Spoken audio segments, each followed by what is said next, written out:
Hello बच्चों, this is batch launching video for competitions batch and that is rankers batch by competition जिसको हम short में RVCB बोलते हैं। ये ऑफ कोर्स ड्रॉपर्स के लिए है और ये उन बच्चों के लिए है जो ऑलरेडी जेई 2026 में एक रीजनेबली अच्छा परफॉर्म कर चुके हैं but they want to improve their rank and JEE 2027 में जब वो ड्रॉप ले रहे हैं तो उनका जो मेन पर्पस है कि रैंक को इतना ड्रास्टिकली इंप्रूव करना ताकि उनका जो ड्रॉप लेना है वो सार्थक हो जाए। मतलब जिन्होंने 11th-12th में अच्छी प्रिपरेशन कर रखी है, ऑफ कोर्स कुछ कुछ लूप होल्स होंगे, उन लूप होल्स को प्लग करके they can get a very good rank. तो टू बी ऑनेस्ट, जो इस बैच में सो कॉल्ड जो मटेरियल दिया जाएगा, जो पढ़ाया जाएगा, उसकी लाइन कुछ ऐसी होगी कि मतलब जैसे बोलते हैं कि सामने वाले बच्चे को देख के हम प्रिपरेशन कराएं, तो हमारा जो प्रिपरेशन का स्टैंडर्ड होगा वो ये होगा कि पहले 2000 के अंदर रैंक आनी ही चाहिए, तो उस स्टैंडर्ड पे लेके पढ़ाया जाएगा। ठीक है, तो लेट्स स्टार्ट। इस बैच के बारे में जान लेते हैं डिटेल में। तो सबसे पहले इस बैच का नाम है RBC rankers batch by competition. तो आरबीसी 2027 हो गया। स्टार्टिंग डेट 15 जून 2026 से स्टार्ट होगा एंड जैसा कि जौसा की काउंसलिंग चल रही है तो ये बैच ऐसा है कि जो 15 से स्टार्ट हो गया, इसमें बच्चे लगातार 1-1.5 महीने बाद तक भी एडमिशन लेते रहते हैं। जब वो किसी का मूड चेंज हो जाता है, किसी को जब जोसा में ढंग का नहीं मिल रहा होता है तो they drop out of that and come to this batch.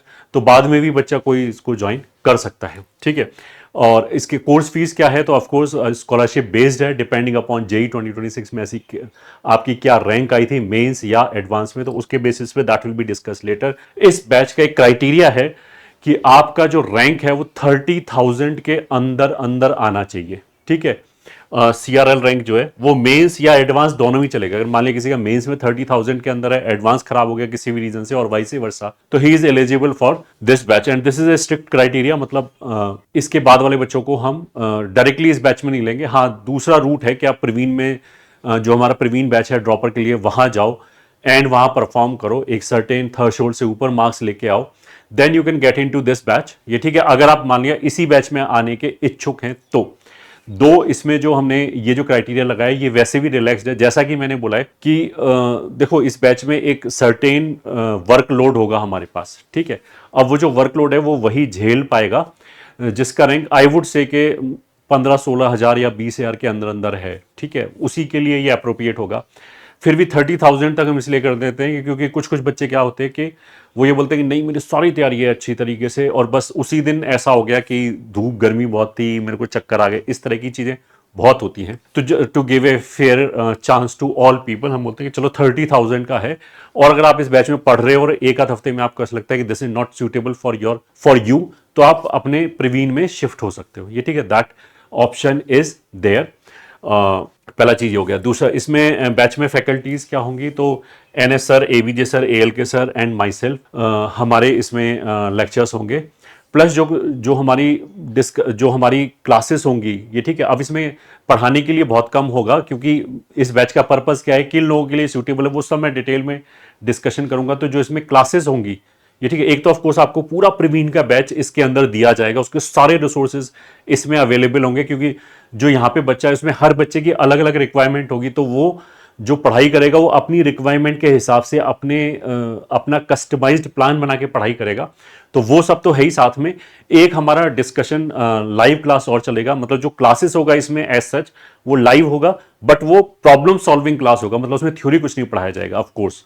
ठीक है, तो वो और भी टीचर्स ले सकते हैं। तो ये बात मैंने क्लैरिफाई कर दिया। अच्छा, इसमें क्या रेगुलर क्लासेस टिल दिस, तो मतलब हमने बेसिकली क्या किया, पूरे सिलेबस को 25 पार्ट में डिवाइड किया और हर वीक 25 पार्ट में डिवाइड किया, मतलब 25 चैप्टर मान लो। और हर वीक स्टार्टिंग फ्रॉम 15 जून एक वीक में we will be serving 1 chapter, मतलब फिजिक्स का, केमिस्ट्री का एंड मैथमेटिक्स का, तीनों का एक चैप्टर। फिर नेक्स्ट वीक में दूसरा चैप्टर, फिर तीसरा चैप्टर, ऐसे करके टोटल 25 वीक का प्रोग्राम है। इसमें बीच में हमने एक दिवाली वीक दिया है पूरा फ्री, और एक और ऐसी मतलब 9-10 वीक के बाद एक हमने ऐसी बफर वीक रखा है कि कोई बच्चा अगर पुराना जो बैकलॉग है उसमें कुछ अगर स्पिल ओवर है उसको कंप्लीट करना चाहे तो ये बफर वीक भी है। तो ऐसे करके टोटल 27 वीक्स तक ये प्रोग्राम चलेगा। और मतलब हम इसको ऐसा मान सकते हैं कि 22 दिसंबर के आसपास तक जो जैसे में ना वीक वाइज ही ऐसे जाएगा। बहुत सारे बच्चे उससे पहले ही कोर्स अपना कंप्लीट कर चुके होंगे। ठीक है, और बैच का जो एक्सेस रहेगा वो जेई एडवांस जब 2027 का हो जाएगा उसके बाद तक रहेगा। तो सारे resource will be available with you till JEE advance 2027। अब आते हैं कि फॉर हुम दिस बैच इज सूटेबल। तो देखो, ये बैच लाने का पर्पज ये है कि बहुत सारे बच्चे ऐसे हैं जिनका इसी बार मान लिया 9,000 रैंक आया है, 12,000 रैंक आया है, ये ठीक है, इवन 4,000 रैंक वाले भी कुछ बच्चों ने बात किया है। Every year we'll get these kind of queries and student in this batch कि 4,000 वाला बच्चा ऐसा है कि उसे सी एस चाहिए और उसको मेन IITs या में CS मिल ही नहीं रहा है, तो he is also taking drop. तो अब इन बच्चों का जो थ्योरी है वो उनका ऑलरेडी कंप्लीट होगा, या फिर ऐसा हो सकता है हियर एंड देयर कुछ कुछ हो सकता है कि मैथ्स में ये 2 चैप्टर हो गए, केमिस्ट्री में ये 3 चैप्टर हो गए जिसमें वो कंफर्टेबल नहीं है, तो उनको ब्रशअप करना है। ठीक है, अब जो अभी से लेकर दिसंबर तक का टाइम है, ऐसा बच्चा जो ड्रॉप ले रहा है जिसकी रैंक 8,000 है, 10,000 है, वो ये तो नहीं सोचेगा 10,000 रैंक वाला कि अगली बार मेरी 7,000 रैंक आ जाए। Of course not, he will think मेरे 500 के अंदर रैंक आए ताकि 4 ईयर या 5 ईयर का मेरे को CS टॉप IITs में मिल जाए। तो उस हिसाब से उसे मेहनत भी करनी पड़ेगी, और मेहनत के 2 कॉम्पोनेंट है कि एक तो थ्योरी पढ़ना हो गया, दूसरा चीज हो गया प्रैक्टिस करना हो गया।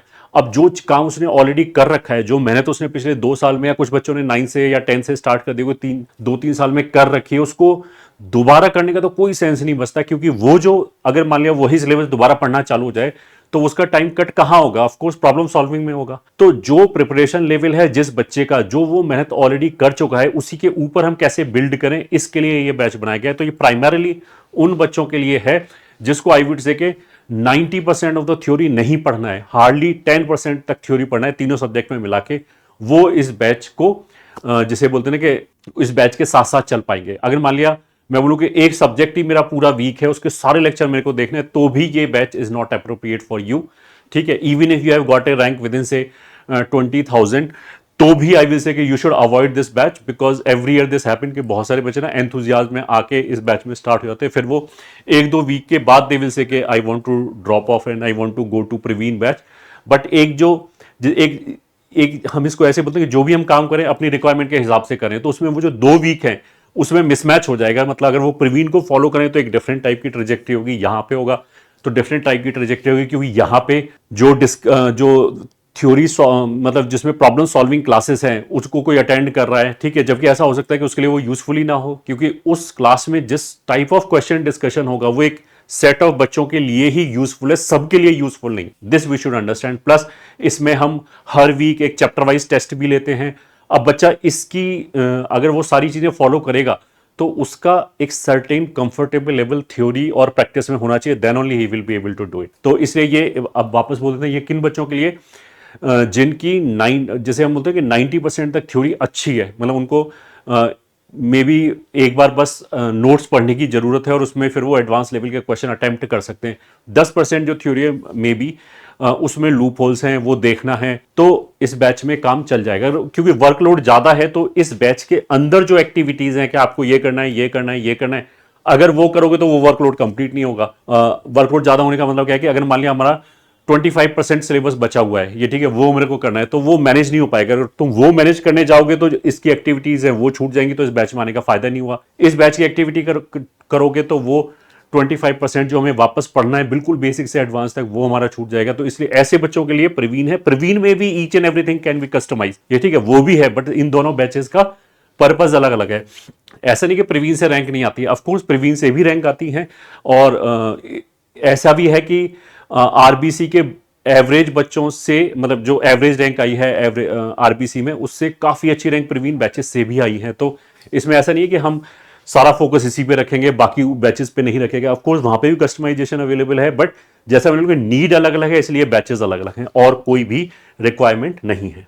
ठीक है, अच्छा, हाउ बैच विल रन, तो मैं उसका मोटा मोटा आइडिया देता हूं कि what you are suppose to do, कि हमने क्या किया, वीक 1, वीक 2, वीक 3 ऐसे बोल के वीक 25 में हम 25 चैप्टर केटर करेंगे इन एवरी सब्जेक्ट। तो मैथमेटिक्स की मैं बात करता हूं, फॉर एग्जांपल वीक 1 में फंडामेंटल ऑफ मैथमेटिक्स आएगा, वीक 2 में ट्रिग्नोमेट्री आएगा, वीक 3 में क्वाड्रेटिक आएगा। तो बस एक एक वीक में ये एक एक चैप्टर फिनिश हो गया। ठीक है, अब इसके अंदर what you are suppose to do कि क्लास के नाम पे तो जो पूरा वीक होगा उसमें एक दिन फिजिक्स की क्लास होगी 2 घंटे की प्रॉब्लम सॉल्विंग, एक दिन मैथ की और एक दिन केमिस्ट्री की 2-2 घंटे की सॉल्विंग, और कुछ नहीं है उसमें, कोई थ्योरी व्योरी नहीं पढ़ाया जाएगा।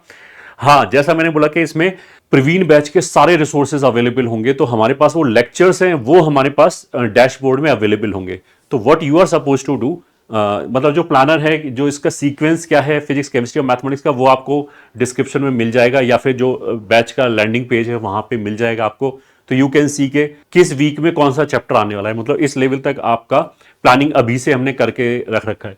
अब क्या है कि what you are suppose to do, you are suppose to make a grid of your preparation, कि अभी तक की हमारे प्रिपरेशन क्या है। फॉर एग्जांपल जैसे मैथमेटिक्स की बात करें तो मैंने सारे चैप्टर लिस्ट कर लिए, वही जो हमारा प्लानर होगा उसी से चैप्टर के नाम उठा के लिख लिए, एक के बाद एक के बाद एक, जिस सीक्वेंस में पढ़ाया जा रहा है। अब ऐसा हो सकता है एफओएम में मैं बोलूं, अब हर चैप्टर में हमने प्रिपरेशन लेवल को 3 पार्ट में डिवाइड कर दिया, कि एक तो मेरे को बेसिक से पढ़ना है। मान लो कोई बच्चा ऐसा हो सकता है, लास्ट टाइम तो मैं परमुटेशन कॉम्बिनेशन छोड़ के चला गया था पूरे का पूरा, वो तो मेरे को वापस बेसिक से पढ़ना है, ऐसा हो सकता है।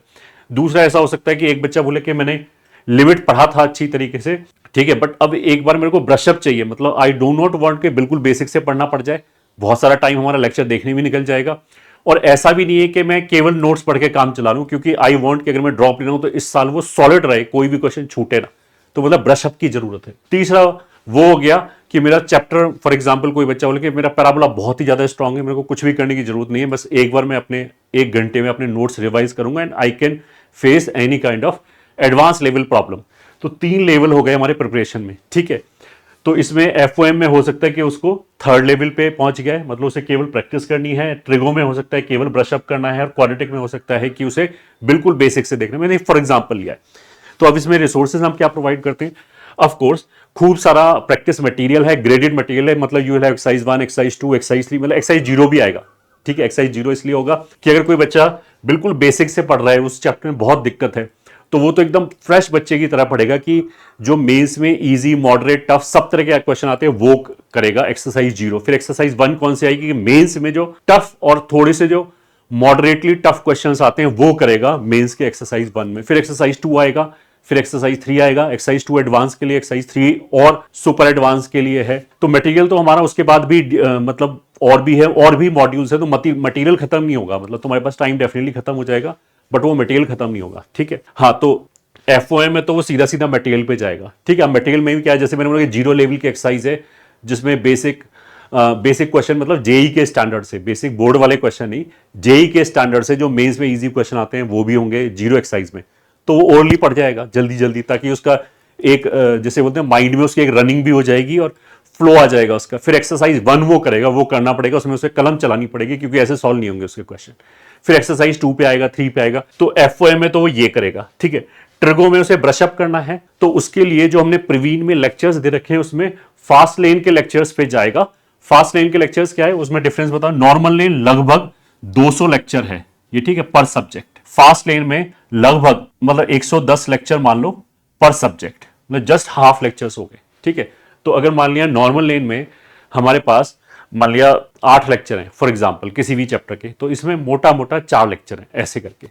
तो जो ट्रिगो से मान लिया ब्रशअप करना है तो वो फास्ट लेन के लेक्चर देखेगा, ठीक है। फास्ट लेन उन्हीं लोगों के लिए डिजाइन किया गया है जो जोसा के काउंसलिंग के बाद आते हैं कि अब मेरे को ड्रॉप लेना है, थ्योरी पढ़ने का टाइम नहीं है, बट मेरा पहले से बेस बना हुआ है, उन बच्चों के लिए ऐसा फास्ट लेन डिजाइन किया गया था, ठीक है। फिर आते हैं क्वाड्रेटिक पे।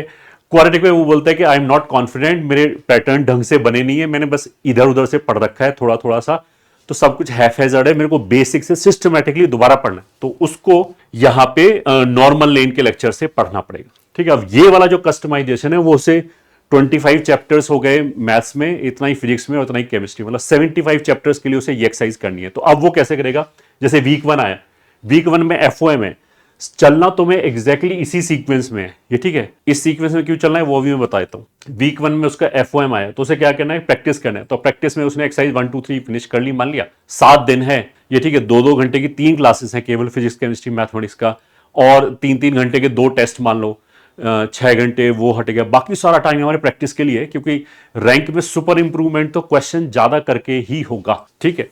तो अब उसने एफओएम का किया, अब मान लिया उसने एफओएम निपटा दिया, अब वीक के बाकी दिन टाइम बच गया, तो वो पहले वीक में ही ट्रिग्नोमेट्री के लेक्चर देखने चालू कर देगा, जो टाइम बचेगा ना। तो मतलब हमारा तो सिलेबस ऐसे चलेगा बैच में, बट वो बच्चा एक एक ऐसे टिक लगाता हुआ चला जाएगा, ये मेरा कंप्लीट हो गया, ये कंप्लीट हो गया, ये कंप्लीट हो गया, ठीक है। अब इसमें ऐसा भी होगा कि एक वीक में फिजिक्स का एक चैप्टर है, मैथ का एक चैप्टर है, केमिस्ट्री का एक चैप्टर है, तो ऐसा हो सकता है कि शुरू में तो यूजुअली इजी रहता है कि तीनों ही चैप्टर हमारे इस कैटेगरी के आ गए, फिर दूसरे वीक में हो सकता है कि मैथ्स में इस कैटेगरी का है, फिजिक्स में इस कैटेगरी का है, केमिस्ट्री में इस कैटेगरी का है। तो मतलब वर्कलोड थोड़ा अलग अलग रहेगा कि हमें हो सकता है केमिस्ट्री में ज्यादा लेक्चर देखने पड़े, फिजिक्स में मॉडरेट लेक्चर देखने पड़े और मैथ में लेक्चर की जरूरत ही ना हो, इस तरह की चीजें हो जाएगा। तो that you can do, right. और हाँ, जैसे चैप्टर इसी सीक्वेंस में खत्म करना है, उसके पीछे लॉजिक ये है कि हर वीक के लास्ट में we will be taking a chapter test, तो उसमें you are suppose to perform well of course, तो इसलिए वो हमारा चैप्टर तैयार होना ही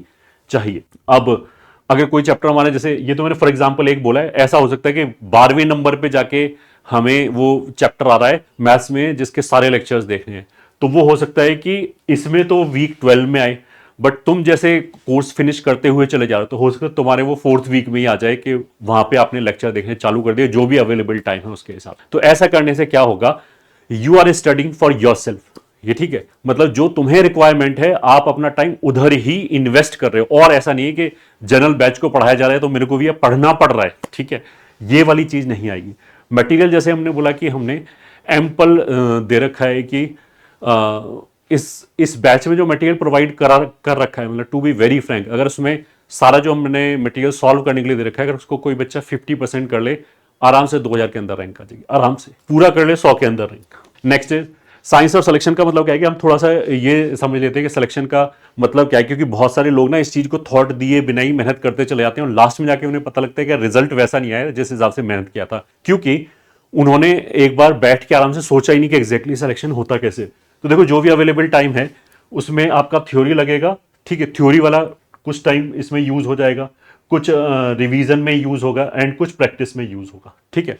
अच्छा, अगर दो बच्चों ने आईक्यू सेम है, ठीक है, दोनों ने थ्योरी इक्वली कंफर्टेबल हैं, पेपर में जाके बैठे, तो एक बच्चे ने हो सकता है 500 क्वेश्चन कर रखे हो, दूसरे बच्चे ने हो सकता है 300 क्वेश्चन कर रखे हो, तो डेफिनेटली 500 वाले बच्चा क्या करेगा, उसे जल्दी थॉट आएगा एग्जामिनेशन के अंदर, प्लस वो जल्दी क्वेश्चन कर पाएगा। तो एक बच्चे को मान लिया 4 मिनट लगे, दूसरा बच्चे को हो सकता है 2.5 मिनट ही लगे वो क्वेश्चन सॉल्व करने में, क्योंकि उसने वैसा सा कोई क्वेश्चन देख रखा है। अगर ज्यादा नंबर ऑफ प्रॉब्लम करेंगे तो ये फायदा होता है। इसका हमने एक बहुत छोटा सा कैलकुलेशन एक दूसरे वीडियो में करके दिखाया था कि जो बच्चे यूजली टॉप 100 में आते हैं, ठीक है, वो 9-10 से प्रिपरेशन स्टार्ट करते हैं, फिर भी अगर हम रफली भी ले लें तो मैंने एक कैलकुलेशन करके दिखाया था जिसका वीडियो हमारे चैनल पे अवेलेबल है कि कम से कम, ये ठीक है, ये बिल्कुल कंजर्वेटिव अप्रोच है कि ऑन एंड एवरेज एक बच्चे को 350 से 400 क्वेश्चन करने पड़ेंगे एक मार्क स्कोर करने के लिए जेई के एग्जाम में। तो मतलब किसी बच्चे ने अगर मान लिया 4000 क्वेश्चन एक्स्ट्रा कर रखे हैं, तो उसका मतलब सेम आईक्यू और बाकी एवरीथिंग इज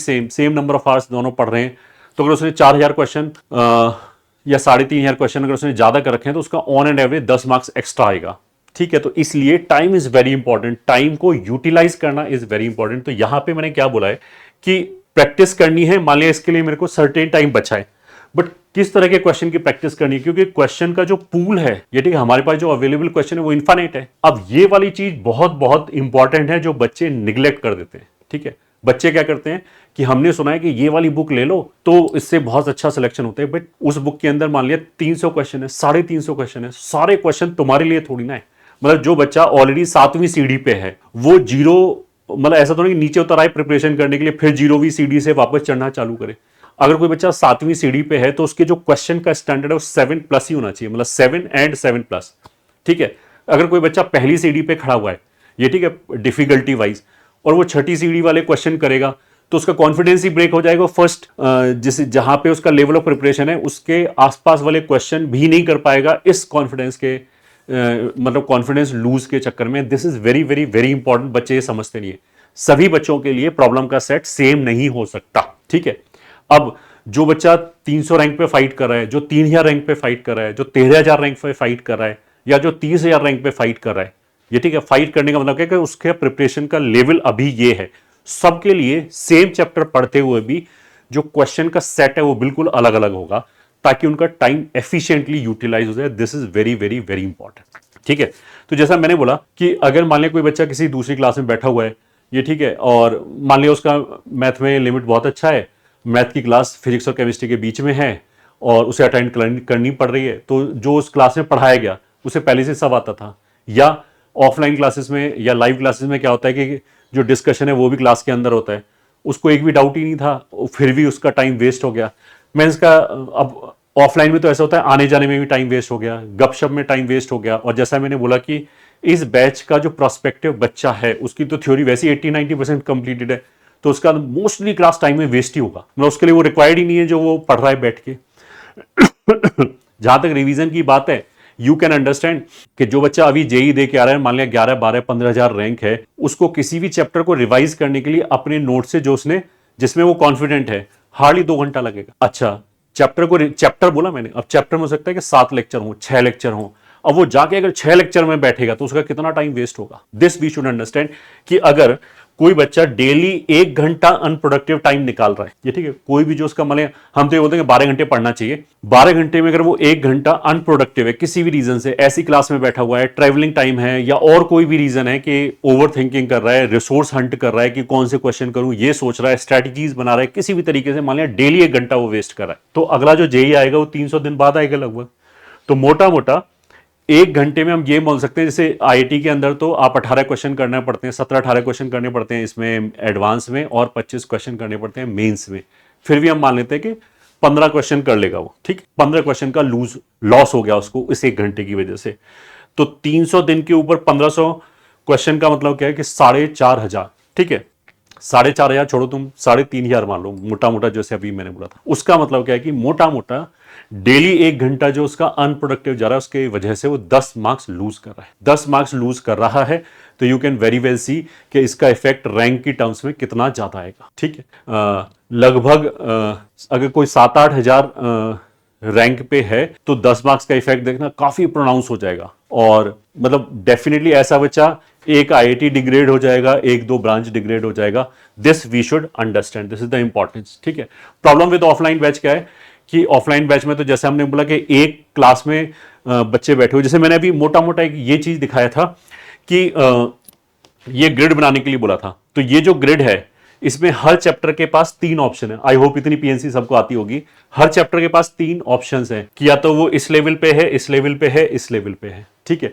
और हमारे पास पीसीएम में मिला के 75 चैप्टर्स हैं, तो कितने टाइप के डिफरेंट कॉम्बिनेशंस बन जाएंगे, कॉम्बिनेशंस, ठीक है, कितने डिफरेंट टाइप के कॉम्बिनेशंस बन जाएंगे कि एक बच्चे का हो सकता है कि ये चैप्टर फर्स्ट कैटेगरी में, ये चैप्टर दूसरी कैटेगरी में, ऐसे करके। तो 3 इंटू मतलब पहले चैप्टर के पास 3 ऑप्शन, दूसरे के पास 3 3 3 3 75 टाइम्स 3⁻75 ऑप्शंस बन जाएंगे। इतनी तो पॉपुलेशन भी नहीं है, ठीक है। तो मतलब अगर हम कहने की बात करें तो इतने डिफरेंट तरह के बच्चे हो सकते हैं इस जेई के सिलेबस के हिसाब से, ठीक है। इतना ये तो मैंने बोला कि मैथमेटिकल हो गया। तो अब उस रूम के अंदर मान लिया कोई ड्रॉपर की क्लास चली है, तो पहली बार तो यू कैन सी के बड़ी जगह पे जो ड्रॉपर का बैच का साइज होता है, ठीक है, वो आराम से 100, 150, 200 होता है, ठीक है, कोटा जैसी जगह में। और उसमें क्या है कि वो जो बच्चे बैठे होंगे नॉन होमोजीनियस बैठे होंगे पहली बार तो। और छोटे प्लेसेस पे, जैसे मान लें किसी बड़े इंस्टीट्यूट का छोटी जगह पे सेंटर है, तो वहां तो क्या होता है, जैसे कोटा में तो देखो भीड़ जाती है, तो थोड़ा थोड़ा जैसे बोलते हैं ना कि एक रिसेप्टिविटी वाले बच्चों को हम एक साथ क्लब कर सकते हैं, ठीक है। बट जो छोटा शहर है वहां तो उसी शहर के अंदर ये, ठीक है, एक बच्चे की रैंक हो सकता है 500 के अंदर आए, फिर अगली रैंक हो सकता है कि 5,000 आए, तो इन्हीं दोनों में जमीन आसमान का अंतर हो गया। तो और फिर अगले वाली रैंक 11,000, फिर हो सकता है कि 30,000 रैंक आए। अब ये सारे जो बच्चे 120 बैठे होंगे उन्हीं के अंदर से ये रैंक आ रही होंगी, तो highly inefficient way of teaching हो गया। अब ऐसी जगह पे एक बच्चे को मान लिया केवल केमिस्ट्री के 3 चैप्टर में दिक्कत है, दूसरे को मैथ में 5 चैप्टर में दिक्कत है, एक बैच के अंदर जो बैठा हुआ है ऑफलाइन में, बट उनको पढ़ाया तो सेम ही जाएगा, सबको एक मीडियम लाइन लेके पढ़ाया जाएगा। तो मैक्सिमम टाइम तो वो बस ये देख रहा होगा कि हाँ ये भी आता है, ये भी आता है, ये भी मेरे को आता है। मतलब जो 200 दिन क्लास चलेगी अभी से लेके दिसंबर तक, उसमें जो बच्चा इस कैलिबर का है, आई एम टॉकिंग अबाउट जिनकी 15-20 हजार के आसपास रैंक है, अंदर रैंक है, प्लस पढ़ाई करके रैंक आई है, ऐसे नहीं कि तुक्के से आगे हो ये, ठीक है। वो अपने 90% ऑफ द टाइम जो उसकी क्लास में जा रहा होगा बस वो यही गिनेगा कि हाँ ये तो आता है मेरे को, ये तो आता है, ये तो आता है। 10% हार्डली बोलेगा अच्छा ये नई चीज मिली, मतलब उसने 90% टाइम वेस्ट कर दिया जहां पे वो क्वेश्चन प्रैक्टिस कर सकता था। और मैंने बोला कि 1 घंटे पर डे का इफेक्ट ये है, तो अगर पीसीएम में 1.5 घंटे की क्लास है, 4.5 घंटे, उसमें अगर मेरा 90% टाइम वेस्ट हो रहा है, तो you can very well calculate कि आपकी रैंक के बाजे बज जाएंगे, जो आपकी पोटेंशियल रैंक है। रैंक के बाजे बजने का मतलब क्या है कि आपकी पोटेंशियल रैंक क्या है, आपके अंदर क्या पोटेंशियल रैंक लाने का वर्सेस क्या रैंक आई आपकी। अगर मान लिया पोटेंशियल है हमारे पास 600 रैंक लाने का, और ऐसे इनएफिशिएंट पढ़ाई किया और 6,000 रैंक आ गया, तो भी क्या हो गया कि हो सकता है पेरेंट्स भी खुश हो, रिलेटिव भी खुश हो, आपको पता ही ना हो, ये ठीक है, आप भी हो सकता है खुश हो कि मेरा सिलेक्शन तो हो गया, लास्ट टाइम तो वो भी नहीं हुआ था, इस बार मेरे को आईआईटी में का तो टैग मिल ही जाएगा। बट जब वहां जाओगे, when you start comparing, when you start analysing कि मेरा पोटेंशियल ये था, then you start feeling sad कि मैंने तो बहुत बड़ी अपॉर्चुनिटी मिस कर दी, पता नहीं पेपर में क्या हो गया। तो उसका मैंने ग्लिम्स देने का कोशिश किया कि पेपर में ये हुआ है कि हमने इनएफिशिएंट पढ़ा है, मेहनत भी की होगी, ये ठीक है, विदाउट अंडरस्टैंडिंग कि मेरी नीड क्या थी, मैं बस दौड़े चला जा रहा था। मैं एक बुक के पीछे जैसे सब क्वेश्चन कर रहे थे वो करे चला जाता है, जबकि उस बुक के हो सकता है कि मेरे लिए 30% ऑफ द प्रॉब्लम ही जिसे बोलते हैं ना कि काम के हूं। तो अगर मैंने वो 30% पे ध्यान दिया होता तो मैं अपने जो प्रॉब्लम सॉल्विंग, मेरे रेलेवेंट प्रॉब्लम सॉल्विंग है, मैं उसको 3 गुना ले जा सकता था पूरे साल में, और उससे मेरे रैंक में जबरदस्त चेंज आ जाता है। This is the science of this. अच्छा, जेई 26 हो गया, जेई 27 में क्या फर्क पड़ेगा, क्या ये ज्यादा टफ होगा, ज्यादा इजी होगा, बहुत कॉम्पिटेटिव होगा? तो देखो, कॉम्पिटिशन मोर लेस सेम होगा, बस जेई 27 में एक प्लस डेल्टा और डिफिकल्ट इसलिए हो जाएगा क्योंकि जो इस साल मतलब जेई मतलब ये सुपर सेट है, 27 सुपर सेट है, ये सबसेट है। जेई 26 के अंदर जो भी रिक्वायर्ड था, जो भी क्वेश्चन रिक्वायर्ड थे वो करने के लिए, वो सारे के सारे 27 के अंदर हैं। प्लस जो इस बार जेई की 19 शिफ्ट हुई है मेंस में, एंड जो एडवांस में जो क्वेश्चंस आए हैं वो लगभग मतलब मोटा मोटा 500 क्वेश्चन पर सब्जेक्ट, मतलब 1500 क्वेश्चन वो एक्स्ट्रा सिलेबस में ऐड हो गया। ठीक है, अब 1500 में से हो सकता है कि 1420 क्वेश्चन मान लिया ऐसे हैं कि जो पहले से ही इस मटेरियल में किसी ना किसी फॉर्म में थे। ठीक है, बट कुछ ना कुछ तो ऐसी नई मैनिपुलेशंस आई होंगी जो हमने पहले नहीं देखी होंगी। तो वो जो 30 40 50 क्वेश्चन है डिफरेंट टाइप के, वो हमें और एक्स्ट्रा देख के जाने पड़ेंगे। बस ये ऐड हो गया तो इसलिए प्लस डेल्टा ऐड हो गया। इन सब चीजों पे ध्यान ना दें कि ये बना रहा है तो इतना टफ आएगा। टफ इजी इज एवरीथिंग, जिसे बोलते हैं ना कि negated because this is relative performance, तो उसका कोई फर्क नहीं पड़ता है। ठीक है, ओके। इंडिविजुअल मेंटरशिप, जैसा मैंने बोला कि इस बैच में हर बच्चे की जर्नी अलग अलग होगी, क्योंकि जो उसकी 75 चैप्टर की जो ग्रिड होगी उसका जो भरना होगा बिल्कुल अलग अलग टाइप का भरना होगा।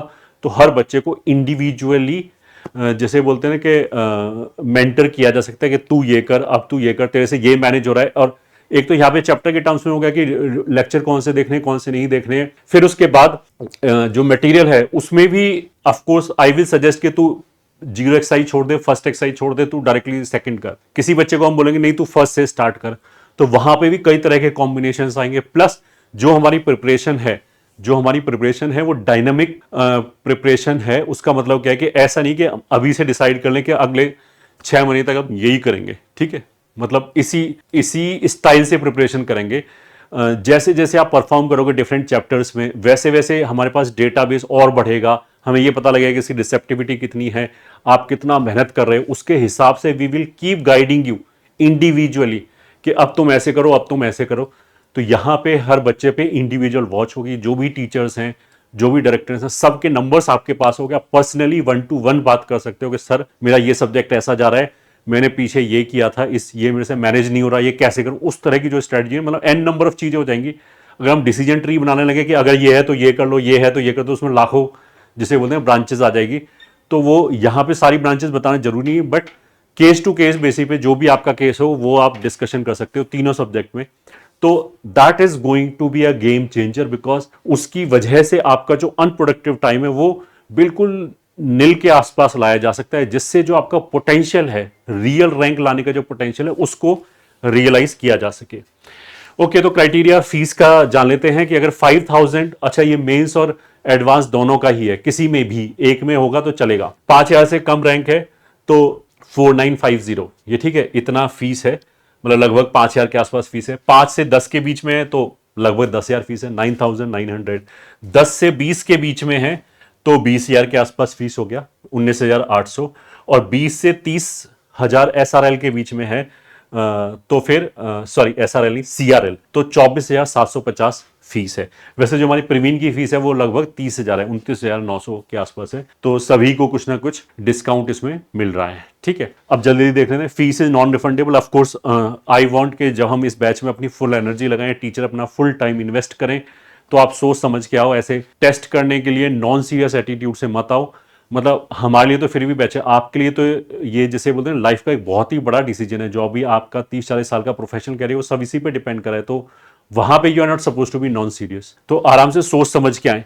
ठीक है, student who wants to study entire syllabus from scratch should not join this batch. मैंने बोला कि ये केवल मेजोरिटी क्या है कि लगभग 10% सिलेबस अगर मेरे को स्क्रैच से करना है और बाकी मेरे को आता है, तो फिर ये बेस्ट सूटेबल है, तभी आप इसमें सर्वाइव कर पाओगे। Let me put it in this way. Otherwise क्या होगा कि आप सर्वाइव ही नहीं कर पाओगे। बाकी बच्चे अगर 10 एक्टिविटी कर रहे होंगे तो आप 2-3 एक्टिविटी पे ही टाइम खत्म हो जाएगा आपका सारा।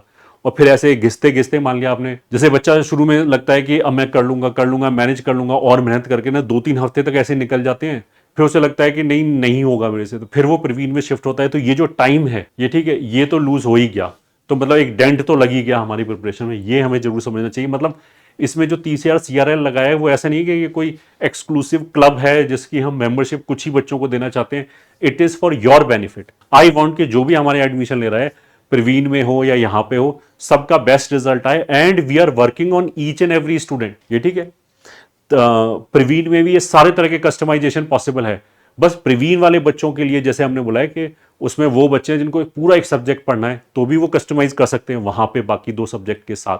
ये ठीक है। अच्छा, as far as material is concern, अब किसी किसी को ऐसा लगता है कि पता नहीं यहाँ पे क्या ही मटेरियल दे देंगे। ठीक है, अगर आपको मान लिया प्रवीण में पढ़ रहा है और मान लिया आपको बोले कि मेरा फिजिक्स बहुत ही अच्छा है, ठीक है, मेरे को तो फिजिक्स के लिए आरबीसी का मटेरियल चाहिए, तो दे देंगे, कोई दिक्कत नहीं है। मतलब इसमें मैंने बोला ना कि इसमें ऐसा कुछ नहीं है कि हमने बिल्कुल तालों में बंद करके ब्लैक बॉक्स में रख रखा है। It is just for your benefit कि हम, क्योंकि आपका परसेप्शन अलग अलग हो सकता है। बहुत सारे बच्चे ये बोलते हैं मेरे को बहुत आता है, ठीक है, बस मेरे को क्वेश्चन प्रैक्टिस करना है और मेरा एडवांस तो इसलिए खराब हो गया। तो देखो, एडवांस इसलिए खराब हो गया तो एडवांस से अब तक का जो टाइम है वो, उसमें तुमने क्या कर लिया होगा। और अगर तुमने रियली में बहुत कुछ कर लिया कि इस लेवल के, मतलब इस बैच के जो बाकी के बच्चे आएंगे 5,000 रैंक पे, 10,000 रैंक पे, 12,000 रैंक पे, उनके साथ अगर तुम्हें लगता है कि कम्पीट कर सकते हो, ये ठीक है, तो फिर हम आपको एक ऑप्शन दे देंगे कि आप वाया प्रवीण आ जाओ, प्रवीण में एडमिशन लो, वहां पे 1-2 टेस्ट दो, उसमें 210 220 मार्क्स लेके आओ मेंस वाले टेस्ट में, तो इसमें शिफ्ट हो जाओगे इफ यू वांट।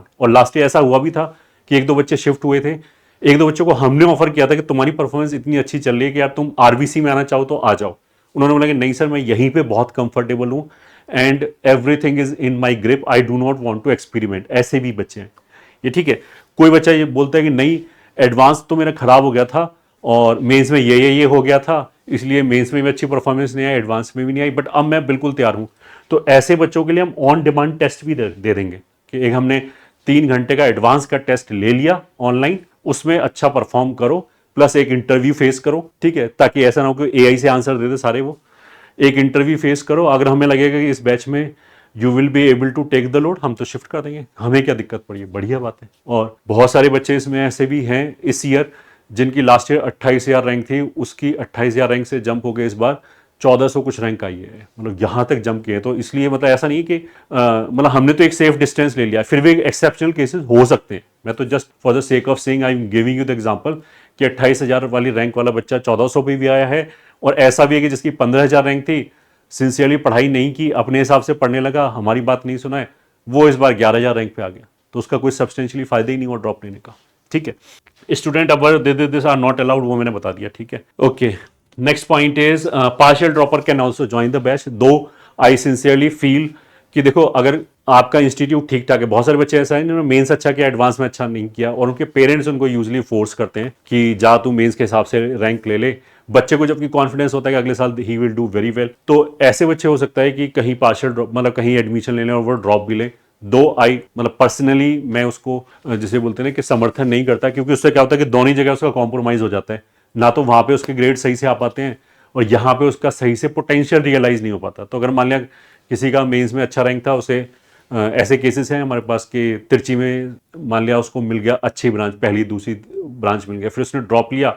अब ड्रॉप में देखो, एक बहुत इंपॉर्टेंट चीज ये है कि नॉलेज तो आपको होनी चाहिए, नो डाउट, बट जो आईआईटी जेई में टॉप 1000 रैंक के अंदर जो बच्चा होता है ना, वो आईआईटी जेई को पूरा जीता है अपनी लाइफ में। 24 घंटे उसके दिमाग में आईआईटी जेई चल रहा होता है, 24 घंटे जब वो प्रैक्टिस करता है तो उसको वो जो फ्लो होता है ना, पूरे 10-12 घंटे प्रैक्टिस करने का, उसमें जो पैटर्न बनते हैं, ये ठीक है, that thing can not be replaced. तो अगर मान लिया कोई बच्चे का वो फ्लो टूट जाता है, तो even if he has the knowledge, but उससे क्या होगा कि क्वेश्चन पेपर में डिले होगा, क्योंकि आज की डेट में जो मेंस और एडवांस में क्वेश्चन पेपर आ रहे हैं वो अनरियलिस्टिक आ रहे हैं। मतलब एक नॉर्मल बच्चा जिसको सारी नॉलेज है वो फिर भी नहीं कर सकता उसको, क्योंकि वहां पे स्पीड चाहिए, क्वेश्चन करने के लिए टाइम चाहिए। तो वहां तो बिल्कुल जो मैंने बोला ना, क्वेश्चन प्रैक्टिस कर करके जो बिल्कुल रोबोट टाइप बंदे बन जाते हैं ना, वो 300 में से 300 मार्क्स ला पा रहे हैं। And I am very sure कि ऑलमोस्ट किसी भी टीचर को बिठा दो उसी के सब्जेक्ट में 1 घंटा देके, they will not be able to solve. क्यों? क्योंकि उनके पास नॉलेज है, बट उनके पास वो स्पीड और पैटर्न्स नहीं है जो बाकी बच्चे के पास है। जो उसने मतलब मैंने एक, जैसे मैंने बोला ना, बहुत हल्का सा कैलकुलेशन करके दिखाया था कि टॉप 100 में आने वाला बच्चा लगभग 1 लाख क्वेश्चन से ज्यादा सॉल्व करता है। ये ठीक है, मेंस लेवल के, मतलब इसको हम ऐसे बोलते हैं कि मेंस लेवल के 2-3 क्वेश्चन, एडवांस लेवल का 1 क्वेश्चन, वैसे से कैलकुलेशन करो तो 1-1.25 लाख क्वेश्चन वो सॉल्व करता है। तो उतना क्वेश्चन सॉल्व करने के बाद वो मशीन बन जाता है। मतलब उसने पढ़ते ही 90% ऑफ द प्रॉब्लम उसके दिमाग में कहीं ना कहीं किसी ना किसी बैक ऑफ द माइंड में पड़े होते हैं, तो धड़ाधड़ करने लगता है, उसको सोचने में टाइम बहुत कट डाउन हो जाता है। तो जो बंदा पार्शियल ड्रॉप ले रहा है, he will be missing on this. तो I'm not saying he will not be able to improve. Definitely he will be able to improve, but वो अगेन रिग्रेट करेगा। मान लिया उसके एडवांस मतलब मेंस में रैंक आ गई 2-3 हजार, ठीक है, बहुत सारे केसेस हैं ऐसे, तो उसे अच्छी जगह CS या इलेक्ट्रॉनिक्स उसने ले लिया, उसकी एडवांस में रैंक मान लिया 11,000 थी। इस तरीके से करके उसने जम के मेहनत की, अगले साल मान लिया उसकी मेंस में सॉरी एडवांस में 2,500 रैंक आ गई, किसी भी काम की नहीं, क्योंकि 2,500 में जहां वो ऑलरेडी CS पढ़ रहा है वो भी टॉप की NITs में होगा। अब वो IITs में, मेन IITs में उसको CS फिर भी नहीं मिलेगा, तो या तो वो IIT कॉम्प्रोमाइज करे, तो फिर उसको लगता है कि यार अगर मैंने फुल ड्रॉप ले लिया होता तो मैं मेन IIT में पहुंच गया। तो इस तरह के काफी केसेस हर साल होते हैं, तो इसको मैं यूजली प्रेफर नहीं करता हूं, but for the sake of argument अगर इफ कोई पार्शियल ड्रॉपर इसमें एडमिशन लेना चाहे तो बिल्कुल मोस्ट वेलकम, ठीक है। From time to time verification of the identity will be done. इसका मतलब ये कि कुछ बच्चे लास्ट ईयर हमने ऐसे पकड़े कि जिन्होंने किसी दूसरे का रिजल्ट यूज करके इस बैच में आ गए, ठीक है। फिर हमने उनको बुला लिया, भाई जूम कॉल पे आ जाओ, शक्ल मैच हो नहीं रही, वो कुछ और ये कुछ और, तो उसको फिर हमने बीच बैच में निकाला। तो इस तरह का काम ना करें, वेरिफिकेशन बिल्कुल चलेगा। मतलब जब आप एक केवल डाउट पूछते हो ना, डाउट से ही हमें पता लग जाता है इस बच्चे का लेवल क्या है। तो फिर हम अगर मैंने उसका जाके रैंक देखा, मतलब मेरे को लेवल लग रहा है कि कम से कम 60-70 हजार रैंक पे होगा ये बच्चा, और वहां पे उसने दे रखा है कि मेरी 6,000 रैंक आई है, तो ये ऐसा हो ही नहीं सकता ना। तो जो हमने पढ़ाने का 25 साल का एक्सपीरियंस है, आप केवल एक डाउट पूछो, एक सेंटेंस बोलो, उसी से समझ में आता है कि आप कितने पानी में हो, क्या चीज बोलना चाह रहे हो, ठीक है। Late joinees are allowed depending upon availability of the seat in the batch. Of course late joinees का मतलब जैसा मैंने बोला, कुछ बच्चे को पेरेंट्स फोर्स करते हैं कि नहीं तू पहले जोसा में देख ले, बाई चांस कुछ अच्छा मिल गया तो वो 1-आध महीने बाद भी ज्वाइन करते हैं। तो इसमें लगातार वो एडमिशन, मतलब बैच तो हमारा 15 से स्टार्ट हो जाएगा और उसके बाद नथिंग विल बी रिपीटेड, क्योंकि जैसे मैंने बोला कि एक वीक में जो हमने प्लानिंग किया है वो दिसंबर तक फिनिश होगा, हर वीक में एक चैप्टर है, तो रिपीट क्या करेंगे, वो तो आपको खुद ही मैनेज करना पड़ेगा अगर आप लेट ज्वाइन करते हो। तो students are expected to be highly disciplined and must obey all given instructions and task. This is very very very very very important. बहुत सारे बच्चे क्या करते हैं कि एडमिशन ले लिया, जब हमने आपको टास्क बताया ना कि पहले ये करो फिर ये करो फिर ये करो, उसको सोचते हैं नहीं ये तो हो जाएगा, ये तो ऐसे हो जाएगा। वहीं से क्या होता है कि उनकी प्रिपरेशन में होल्स होना चालू हो जाते हैं और उनको जो रियल पोटेंशियल है वो रीच नहीं हो पाता। लास्ट में जाके मान लिया 4 महीने बाद किसी को रियलाइज हुआ कि नहीं मैंने गलती कर दी, मेरे को तो टीचर्स की बात सुननी चाहिए थी, ये ठीक है। तो जब तक ये वाला जो क्रूशियल टाइम है, दिस इज लॉस्ट। और जैसे मैंने कंपटीशन बताया, इतना कट थ्रोट कंपटीशन है कि केवल एक ही क्वेश्चन एक्स्ट्रा करके चले आओ, उसी से आपकी ब्रांच और रैंक और ये सब बहुत ज्यादा चेंज हो जाता है। तो इतना सेंसिटिव है, तो हमारा जैसे बोलते हैं कि ड्रॉप ईयर है तो ये फाइनल चांस है, तो इस पे we can not take any chance. We should follow जो भी बोला जा रहा है, बिल्कुल स्टेप बाय स्टेप चलें, किसी भी तरह का एक्सपेरिमेंट ना करें, ढंग से प्रिपरेशन करें, सिस्टमैटिक प्रिपरेशन करें जैसा बोला जा रहा है। प्रवीण बैच और RBC बैच, इसके बारे में मैंने बोल दिया कि ये बैच किसके लिए है, बाकी लोग प्रवीण में जा सकते हैं। और जैसा मैंने बोला कि इसमें डिमोटिवेट होने की कोई बात नहीं है, ये आपके ही भले के लिए है। आप वाया प्रवीण भी यहाँ पे आ सकते हो। If you think you are deserving तो आप वाया प्रवीण 1 ही महीने के अंदर आ जाओगे, मतलब 1 महीना भी क्या होगा कि ऑन डिमांड टेस्ट दोगे, आ जाओ, ठीक है, नो डाउट। ऐसा नहीं हम किसी को रोकना चाहते, हम तो ये चाहते हैं कि इस बैच में ऐसा नहीं होना चाहिए कि 10 लोग तो आगे दौड़ते हुए चले जा रहे हैं और एक बंदा मीलों पीछे दौड़ रहा है, जबरदस्ती उनके साथ मैच करने की कोशिश कर रहा है, तो जो उसका रियल पोटेंशियल है वो भी रियलाइज नहीं होगा।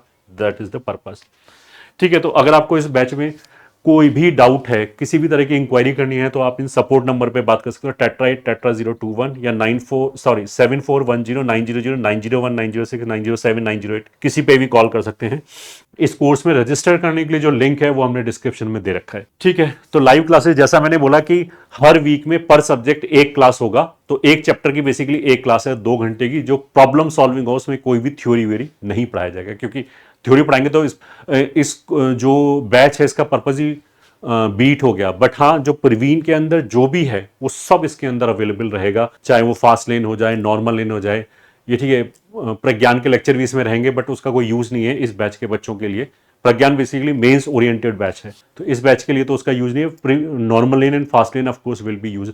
बाकी जो भी हमारे और रिसोर्सेज हैं और इनोवेशन है, PYQ एक्सप्रेस हो गया, ये ठीक है, कैट्स वेट्स जो आगे चल के रिवीजन कोर्स आएंगे, सारी टेस्ट सीरीज सब इसके अंदर है। मतलब you will not require anything, कोई बाहर का कोई रिसोर्स नहीं चाहिए होगा, बुक नहीं चाहिए होगा, टेस्ट सीरीज नहीं चाहिए होगा, रिवीजन कोर्स सब each and everything we are providing. Okay, is it possible to improve rank a lot? बिल्कुल, बहुत ही ज़्यादा इंप्रूव कर सकते हैं। गजब के, जैसे मैंने एग्जांपल्स भी दिया था कि 28,000 का बंदा जो 1400-1500 रैंक के आसपास आ गया, ऐसे बहुत सारे एग्जांपल हैं, ये ठीक है।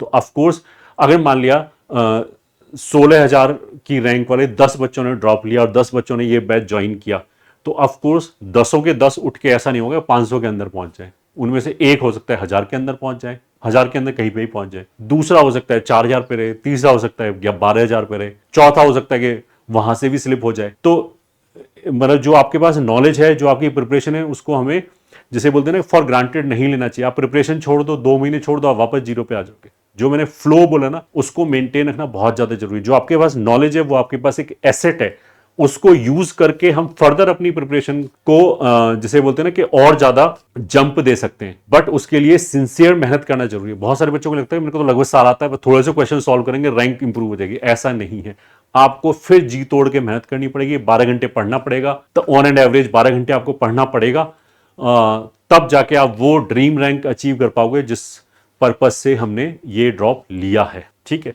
तो हर तरह के cases are available. Course feature में जल्दी जल्दी बता रहा हूँ। Course crafted for your needs, ये मैंने बोल दिया कि complimentary physical copy of the material. आपको जो मटेरियल होगा उसकी एक फिजिकल कॉपी आपके पास भेजा जाएगा ताकि स्क्रीन टाइम कट हो सके। लाइव क्लासेस में मैंने बोल दिया कि प्रॉब्लम सॉल्विंग क्लासेस होगा, ग्रेडेड मटेरियल एंड मटेरियल इतना होगा कि आप नहीं कर पाओगे। मतलब आपको किसी भी बुक की जरूरत नहीं रहेगी। मतलब why you would be wasting your time in hunting the resource, के आपके लिए क्या यूजफुल है, we will be doing it. Plus जो लाइव इंटरेक्शन हमारा रहेगा बच्चों के साथ, उसमें बच्चे को हम बता देंगे कि तू ये वाली एक्सरसाइज कर, तू ये छोड़ दे। इस तरह की चीजें हैं। जब आपको पका पकाए मिल रहा है, और यहाँ पे जितने भी टीचर हैं सबको डिकेड्स का एक्सपीरियंस है। मतलब आपको तो प्रिपरेशन का ज्यादा से ज्यादा 3-4 साल का एक्सपीरियंस होगा, 9-10 से भी चालू कर दिया होगा, तो आपका परसेप्शन तो बहुत गलत हो सकता है। ठीक है, और आपने 3-3 सब्जेक्ट पढ़े हैं, यहाँ पे एक ही सब्जेक्ट पढ़ाया जा रहा है। ठीक है, regular relevant test and proper analysis, that I have said. Guidance session weekly, एक तो शेड्यूल्ड होता है कि हम हर शेड्यूल एक वीकली गाइडेंस सेशन लगाते हैं। दूसरा, जैसे हमने बोला कि आप फोन पे कभी भी कनेक्ट कर सकते हो। ठीक है, लाइव डाउट काउंटर होगा, मतलब आप डाउट टेलीग्राम पे पूछ सकते हैं। लाइव जूम क्लास एवरीडे होता है, वहां पूछ सकते हैं। जस्ट मैं ऐसे ही बता दूं कि इस बैच में मतलब जो डाउट ग्रुप होता है उसमें बच्चे 90% ऑफ द टाइम एक दूसरे को ऐसी डाउट बताए थे। मतलब इसका मतलब ये नहीं कि हम इंटरवेन नहीं करेंगे या हम नहीं बताएंगे, मैं तो जस्ट ऐसे ही बता रहा हूं कि इस बैच में डाउट पूछने की टेंडेंसी, मतलब इनहेरेंट कैरेक्टरिस्टिक है बेसिकली टॉपर्स का, कि आप उनको खुल के डाउट बताने की कोशिश करोगे, बोले नहीं नहीं मेरे को तो हिंट दे दो बस एक, ये ठीक है। और वो भी वो जब आएगा जब उसने अपने सारे रिसोर्सेज लगा लिए होंगे ना, नहीं सॉल्व होगा तब बिल्कुल लास्ट लैग में आता है। यूजुअली इस बैच के बच्चों का ये कैरेक्टरिस्टिक होता है। ठीक है, मैं ऐसे ही बता रही हूँ। तो बोर्ड सपोर्ट तो चाहिए नहीं होगा, मतलब इस बैच में अगर आ रहे हैं तो। अदर एग्जाम जैसे बिट सेट, WBJ, इन सब की हम टेस्ट सीरीज वगैरह कराते हैं ताकि बच्चों को लास्ट में जाके ऐसा ना हो कि किसी किसी का ये होता है ना कि चलो IIT तो बढ़िया है बट मैं बिट सेट में भी एक अच्छा करना चाहता हूँ, तो उसका भी जो एक्स्ट्रा सिलेबस है उसके भी लेक्चर, उसके भी material we will provide, test series we will provide, ताकि आपको टाइम वेस्ट ना हो। ठीक है, फिर one stop solution for all authentic information, that is very very very important. कि ऑथेंटिक गाइडेंस होना भी जरूरी है। मतलब आप मेहनत कर रहे हो, वो मेहनत आप सही जगह पे करो, इसलिए आपका कांस्टेंट टच में रहना बहुत ज्यादा जरूरी है। अदरवाइज ऐसा हो सकता है कि जैसा मैंने बोला ना कि आपका पोटेंशियल X रैंक लाने का हो और आपका X-Y रैंक आ जाए। ठीक, smooth functioning, course completion on time, innovative teaching. इसका मतलब ये है कि देखो ये हमारा 6th साइकिल कंप्लीट हो चुका है, ये 7th साइकिल हमारा स्टार्ट होगा ऑनलाइन टीचिंग का, और इस बैच का ये 4th साइकिल स्टार्ट होगा if I am not wrong, 4th time we are running this batch. तो एवरी साइकिल में we will try to make it more efficient and more, जिसे बोलते हैं ना कि फीचर्स लोडेड, किस तरीके से हम हेल्प कर सकते हैं, वो सारी चीजें इसके अंदर डाली जाती हैं। ठीक, that is very very very important. ये मैंने इसलिए बोला क्योंकि देखो अल्टीमेट सिलेक्शन तुम्हारा होना है, बट सिलेक्शन के लिए जो इकोसिस्टम चाहिए, जैसा मैंने बोला कि आपके हर स्टडी आवर में एफिशिएंसी भरी हुई होनी चाहिए, ये ठीक है, वो काम इंस्टीट्यूट का होता है कि आप किसी भी तरह की डिमांड करो कि मेरे को मेंस के PYQ करने हैं बट मेरे को सारे टफ वाले करने हैं, ठीक है, ताकि मेरा इजी और मॉडरेट में टाइम वेस्ट ना हो, तो दैट वी विल प्रोवाइड, हमारे पास वो चीज़ है, ये ठीक है। एक बार कोई बच्चा बोलेगा ये चैप्टर में मेरे को अच्छी फील नहीं आ रही, मेरे को एक बार मेंस के सारे क्वेश्चन रिवाइज करने हैं जल्दी जल्दी, ये ठीक है, तो we have PYQ express that we are having. तो इस तरह के हमारे पास n नंबर ऑफ, जिसे बोलते हैं ना कि कोर्सेज हैं, प्रोडक्ट हैं, जो सारे इसी के अंदर है, मतलब इसके अलावा कोई फीस नहीं देनी। ऐसा नहीं कि हम तोड़ तोड़ के बेचने के अच्छा ये खरीद लो फिर ये खरीद लो, इसी फीस के अंदर each and everything will be provided.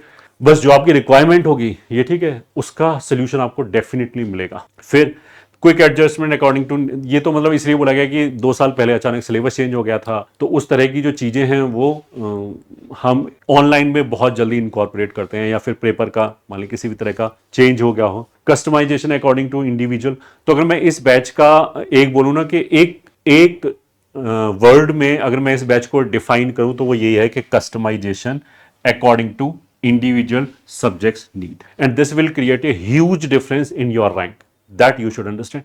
Calculation मैंने बहुत हल्का सा आपको करके दिखा दिया। जो बच्चा इस बैच में आना चाहता है that should be having enough IQ to understand what I am saying, ये ठीक है, और इनफ IQ टू कैलकुलेट कि इसका मतलब क्या है और उसकी रैंक पे कहां से कहां पे इंपैक्ट आ सकता है, ठीक है। हाउ बैच विल रन, जैसे मैंने बोला, ये तो मैं ऑलरेडी बता चुका हूं कि 25 चैप्टर में डिवाइड किया, 25 यूनिट पर सब्जेक्ट, 25 वीक में, और लगभग 29 दिसंबर तक फिनिश हो जाएगा, ठीक है। 25वां मतलब 27वां जो वीक है, बीच में एक दिवाली का पूरा वीक हम ऑफ देंगे और एक बफर वीक। अब ये कब ऑफ मिलेगा वो हमने प्लानर में डाल रखा है, दैट यू कैन सी। अच्छा, ये ऑप्शनल का मतलब ये कि लास्ट ईयर बच्चे ने खुद ही बोले थे हमें नहीं चाहिए बफर वीक, हम तो बिल्कुल ऑन द, जिसे बोलते हैं ना, ऑन द ट्रैक चल रहे हैं, तो एक वीक पहले ही फिनिश हो जाएगा, ठीक है। और उसमें भी क्या होता है कि 27वें वीक तक पहुंचते पहुंचते, मतलब नवंबर के स्टार्टिंग से हम अपनी टेस्ट सीरीज UTS स्टार्ट करते हैं, फुल सिलेबस टेस्ट। अच्छा, इसमें अभी जो टेस्ट होंगे, एक तो चैप्टर वाइज टेस्ट होंगे ऑफ कोर्स मेंस और एडवांस के, और एक फुल सिलेबस टेस्ट भी लेंगे। जो भी हम मेंस वाले टेस्ट लेंगे वो फुल सिलेबस टेस्ट लेंगे, ताकि पूरे सिलेबस से हमारा एक वो टच लूज रहेगा। जिसकी 15-20 हज़ार रैंक आई होगी इसी बार, तो सिलेबस तो पूरा आता ही होगा, भाई थोड़ा बहुत ना आता हो तो फुल सिलेबस टेस्ट देने की हालत में तो होगा ही होगा, ताकि वो हमारा जिसे बोलते हैं ना कि एफिशिएंसी बनी रहे और एकदम पीक पे आ जाए। तो नवंबर से हम अपनी UTS वाले फुल टेस्ट सीरीज स्टार्ट करते हैं। तो मोस्टली जो भी इस बैच में लास्ट ईयर बच्चे थे, या जो भी लास्ट ईयर तक कंटिन्यू, लास्ट टाइम तक कंटिन्यू रखे, क्योंकि बहुत सारे बच्चे तो प्रवीण में निकल लिए बीच बीच में, उनका सिलेबस नवंबर से पहले फिनिश हो गया था, ठीक है, क्योंकि ऑफ कोर्स इस बैच को डिजाइन ही ऐसे किया गया है, ठीक है। नेक्स्ट हो गया कि हर वीक का शेड्यूल का होगा। तो देखो, मंडे को हमने फ्री दे दिया, फ्री इन द सेंस कि हमारी तरफ से कोई इंगेजमेंट नहीं है, आप अपना जो भी प्रैक्टिस मटेरियल दिया गया है वो सब करो। फिर ट्यूसडे को फिजिक्स की क्लास हो जाएगी 4 से 6, 2 घंटे की, वही प्रॉब्लम सॉल्विंग क्लास, चैप्टर 1 की, मतलब चैप्टर जो भी उस वीक में चैप्टर होगा। सेम दिन केमिस्ट्री, फिर अगले दिन मैथ्स की, फिर एक फ्री दिन आ गया। फिर उसके बाद सैटरडे को यू विल हैव ए 3 घंटे का मेंस का टेस्ट उसी चैप्टर के ऊपर, एंड एक एडवांस का टेस्ट उसी चैप्टर के ऊपर, ये ठीक है। ये हर वीक होगा, ठीक है। और जो संडे है वो फ्री हो गया वापस, ठीक है। एंड जैसा मैंने बोला कि 21 दिन पे हर थर्ड संडे को हम एक फुल सिलेबस टेस्ट लेंगे यहाँ पे, ठीक है। तो मतलब ये देखने में ना बहुत सारे बच्चों को तो अच्छा ये तो हो जाएगा, but the moment they will start, ठीक है, उन्हें फिर हीट फील होनी चालू हो जाएगी, मेरे से ये नहीं हो पा रहा, मेरा ये छूट गया, ये एक दिन ऑफ दे दो। फिर इस तरह की, जिसे बोलते हैं ना, कुछ कुछ बच्चे डिमांड करते हैं जिसको हम बिल्कुल नहीं सुनते, क्योंकि जैसा मैंने बोला कि इस बैच का पर्पज ये है कि जो भी इस बैच में है वो 2000 रैंक के अंदर पहुंचे, ये पर्पज है, तो उस हिसाब से पढ़ाया जाएगा, ठीक है। तो अगर मैं क्वेश्चन की बात करूं तो जैसे जो एडवांस है, ये ठीक है, जेई एडवांस का जो पेपर है वो तो पहली 17,000 सीट के आसपास भरने के काम आता है, ये ठीक है। और उन्हें खैर CRL VRL देनी है 50,000 तक, तो उस हिसाब से पेपर बनाया जाता है। तो उसमें इजी, मॉडरेट, टफ क्वेश्चन वो डालते हैं। हमने जब बोला कि हमारा एम है कि पहले 2000 में आए, तो जो एडवांस टेस्ट के लेवल होगा प्लस जो हमारे टेस्ट का मोटा मोटा, मतलब ऐसा नहीं कि सॉरी टेस्ट ऐसे होंगे, of course we will try to give you the variety of the test के इजी आ गया, मॉडरेट आ गया, कभी 2 सब्जेक्ट बहुत टफ आ गया, कभी 2 बहुत इजी आ गया। हर तरह का पेपर हमें देना आना चाहिए, बट जो प्रैक्टिस मटेरियल एंड जो ये चैप्टर टेस्ट वगैरह होगा वो मॉडरेट प्लस टफ को कैटर करने वाला होगा, ये ठीक है। ये हम, क्योंकि तभी we can think of getting into top 2000। Okay, तो जो मटेरियल प्रोवाइडेड होगा वो खूब सारी बुकलेट्स होंगी। आई am not going into detail of this, ये ठीक है। बुकलेट 1 का मतलब ऐसे मोटा मोटा ये है कि बुकलेट 1 हमारे पास टोटल 2-3 पड़ाव हैं। जेई मेंस 1 हो गया, जेई मेंस 2 हो गया और फिर उसके बाद एडवांस हो गया। ठीक है, तो पड़ाव का मतलब बीच वाला चीज है। तो जेई मेंस 1 और जेई मेंस 2 दो मार्कर हो गए, तो उसने पूरी टाइमलाइन को 3 पार्ट में डिवाइड कर दिया। तो हमने 3 स्टेज का मटेरियल दे दिया। स्टेज 1 मेंस 1 से पहले, स्टेज 2 मेंस 1 और 2 के बीच में, स्टेज 3 मेंस 2 के बाद में। ठीक है, इसमें 90% बच्चों ने स्टेज 3 स्टेज 2 में ही खत्म कर दिया। ठीक है, तो जो हमने मटेरियल दिया वो फिनिश कर दिया। अगर ये सारा मटेरियल आपके पास फिनिश हो गया, टाइम बचेगा, we will provide you more material, क्योंकि मटेरियल इनफाइनाइट है। Okay, points to point to cut unproductive time के बैच क्यों डिजाइन किया गया है। ठीक है, ये मैंने पहले कई बार बोल दिया। Batch require regular study plus strong mental strength. ये ठीक है, मेंटल स्ट्रेंथ इसलिए बोला क्योंकि जो बच्चों ने पहले से तैयारी कर रखी होती है 2-3 साल, ये ठीक है, उसमें से कुछ बच्चों को बोरियत सी फील होने थे, वापस वही सिलेबस पढ़ रहे हैं। और रैंकर्स बैच में आने का मतलब क्या है कि हमारा एस्पिरेशन बहुत अच्छा है। फिर उसके साथ वाले बच्चे कहीं सीएस लेके बैठा होगा, कहीं बैठा, तो उसको इस तरह की जैसे उन्हें नॉइज नहीं आनी चाहिए उसके दिमाग में कि यार ये कर लेता, मैं वो कर लेता, कहाँ फंस गया, फिर मेहनत कर रहे हैं। एक तो ये वाला साइड हो गया। वो हमें पहले 100% सोच लेना चाहिए कि आई वॉन्ट दिस ओनली, और कोई ऑप्शन नहीं है मेरे पास, then only you should go for the drop. दूसरा बच्चा ये हो गया कि जो दूसरे बच्चे को देख के बोलेगा सेम बैच में, उसे लगता है यार ये तो सब कुछ खटाखट बता देता है, ये ठीक है, और मेरे को तो क्वेश्चन ही समझ में नहीं आता है जब तक ये आधा सोल्यूशन बोलना चालू कर देता है। तो फिर वो उसको देख के डिप्रेस हो जाता है। तो इन सब चीज़ों को डील करने के लिए we should be mentally strong. मतलब जो कंपटीशन है वो हेल्दी कंपटीशन होना चाहिए, अपने अंदर इंप्रूवमेंट के लिए होना चाहिए, रादर देन कि हम दूसरे को देख देख के अपना एफर्ट और कम कर दें। ठीक है, कोहोर्ट लर्निंग का मतलब क्या है कि जैसा मैंने बोला कि अगर एक ग्रुप में मान लिया 10 या 20 बच्चे हैं, तो उसमें से कुछ बच्चों को दूसरे बच्चों को देख के मोटिवेशन लगे, उसे लगता है कि यार ये इतना फास्ट सोच लेता है, इतने क्वेश्चन कर लेता है, ये दिन में 13-14 घंटे पढ़ लेता है, तो वो मोटिवेट होता है कि I can also do it because वो मेरी एज ग्रुप का बच्चा है। ऐसा नहीं है कि उसमें कुछ एक्स्ट्रा ऑर्डिनरी कैपेबिलिटी है। तो ये तो पॉजिटिव एस्पेक्ट हो गया कि दूसरे को देख के आप साथ में चले जा रहे हो, आप डिस्ट्रैक्ट नहीं हो रहे हो। जैसे घर पे स्टडी करने में बहुत सारे बच्चों को ऐसा लगता है बहुत हो गया उन्हें, क्योंकि बेंच मार्किंग मिलती नहीं है और वो कहीं ना कहीं अपने पोटेंशियल को फुल्ली यूटिलाइज नहीं कर पाते। ठीक है, तो इसके वैसे पॉजिटिव और नेगेटिव दोनों ही है। मैंने बोला कि एक जो वीक माइंड से वीक बच्चे होते हैं, मेंटली थोड़े से वीक होते हैं, वो दूसरे को देख के घबरा जाते हैं कि यार इसको तो कभी नहीं बीट कर सकते। तो बीट करने की जरूरत ही कहाँ है, आपको तो अपने लिए बेस्ट रैंक लेके आनी है। ठीक है, आईआईटी के अंदर अगर हम मेन आईआईटी में बोलें तो 5-6 हज़ार रैंक तक ठीक ठाक ब्रांच मिल जाएगी। तो हमें तो उनमें से एक सीट चाहिए। है थोड़ा कि वो बंदा उन 5,000 सीट पे जाके बैठ जाएगा, वो तो एक सीट पे जाके बैठेगा ना। अगर if you feel like you can never beat him, तो वो तो एक सीट पे बैठेगा और लाइफ यही थोड़ा खत्म हो जाती है। मतलब ऐसा थोड़ा है कि जिसका JEE 1 आया था पिछले 20 सालों में, आज वो टॉप 20 सबसे सक्सेसफुल बंदे हैं टेक में, ऐसा नहीं। बहुत सारे बच्चे ऐसे हैं जो 2,000 रैंक का बंदा खूब सक्सेसफुल है टॉप 10 वाले बंदों से आज की डेट में। तो जो करियर है वो हम इतना लाइफ स्पैन में देखें कि दिस इज जस्ट 1 पड़ाव, मतलब जेई की रैंक इज 1 पड़ाव। हाँ, यहाँ पे जितना अच्छा करेंगे उतना हमें फायदा होगा, नो डाउट अबाउट इट। ठीक है, टाइम इन्वेस्टमेंट इन प्लानिंग, जैसा मैंने बोला, जो टाइम लीक होता है ना बच्चे का ड्रॉप ईयर में, क्योंकि वो बहुत ज्यादा एफर्ट मारने की कोशिश करता है, बहुत ज्यादा चीजों को ग्रैब करने की कोशिश करता है, फिर क्या होता है कि उसका इनएफिशिएंसी क्रीप्स इन, फिर बहुत सारे लोग डायरेक्शन लेस हो जाते हैं बीच में। बहुत सारे बच्चों को, मैं एक बार मैंने वैसे पहले भी बोला था, बहुत सारे बच्चों को ऐसा लगता है कि अब थ्योरी तो हमें सब आता है, बस क्वेश्चन प्रैक्टिस करनी, वो तो मैं घर पे बैठ के कर सकता हूँ। Equation is not that easy. अगर आप अफोर्ड कर सकते हो, कोई दिक्कत नहीं है, तो definitely you should take an admission. अगर आप सेम नंबर ऑफ आवर्स की स्टडी करोगे किसी इंस्टीट्यूट के साथ, ये ठीक है, जो आपको मेंटरशिप वगैरह प्रोवाइड कर रहा है, वर्सेस आप खुद घर पे करोगे, तो आपकी रैंक में बहुत ज्यादा डिफरेंस आएगा। अब ये ऐसी चीज है जिसको टेस्ट नहीं किया जा सकता। मतलब ऐसा नहीं हो सकता कि एक बंदा 1 साल विदाउट उसके करे फिर उसके करे विद हेल्प करे, तो वो नहीं किया जा सकता। But logically I can understand कि अगर कुछ चीज मेरे को पकी पकाई मिल रही है, ठीक है, और मेरा टाइम वेस्ट नहीं हो रहा है, तो जो टाइम बच रहा है वो डेफिनेटली हम अपने एकेडमिक्स को बेटर करने में ही डिवोट करेंगे। ठीक है, अब दूसरा चीज ये भी है कि बहुत सारे बच्चों को लगता है कि I know what I am suppose to do. तो देखो, जो भी तुम्हारी रैंक आएगी, तुम्हारी रैंक पे मतलब पिछले कई सालों में बहुत सारे बच्चे आए होंगे, उससे बेटर रैंक पे भी बहुत सारे बच्चे आए होंगे, तो उन सबको इन टीचर्स ने देख रखा होगा, पढ़ा रखा होगा। तो ऐसा नहीं है कि तुम्हारा बिल्कुल यूनिक और यूजुअल केस है जो तुम ही सॉल्व कर सकते हो और कोई नहीं कर सकता। टीचर से पूछोगे तो तुम्हारे जैसे पर्सोना के उसके दिमाग में 100 बच्चे होंगे कि ये तो वैसा है, ये तो वैसे बिहेव कर रहा है, इसका ये होगा आगे जाके, अगर ये ऐसे सोचेगा तो ये होगा, इस तरह की चीजें। तो असिस्टेंस का मतलब कि क्वालिटी असिस्टेंस। ऐसा नहीं कि हम किसी भैया दीदी से पूछने लगे, ये ठीक है। अब भैया दीदी का क्या होगा, कि इवन इफ उनका सिलेक्शन हो गया होगा, एक्सपीरियंस नहीं है जिनको टीचिंग का, तो उन्हें तो केवल अपने ही जिसे उन्हें पर्सपेक्टिव से सोचना आता है। अब जो मान लिया किसी का मान लिया रैंक 120 आया, ठीक है, तो उसको जो बच्चा 2000 की रैंक पे फाइट कर रहा होगा उसकी प्रॉब्लम समझ में भी नहीं आएगी कि क्या बोलना चाह रहा है ये, ठीक है। जो जिन चीजों को वो फॉर ग्रांटेड लेके चलेगा वो दूसरे के लिए प्रॉब्लम्स होगी।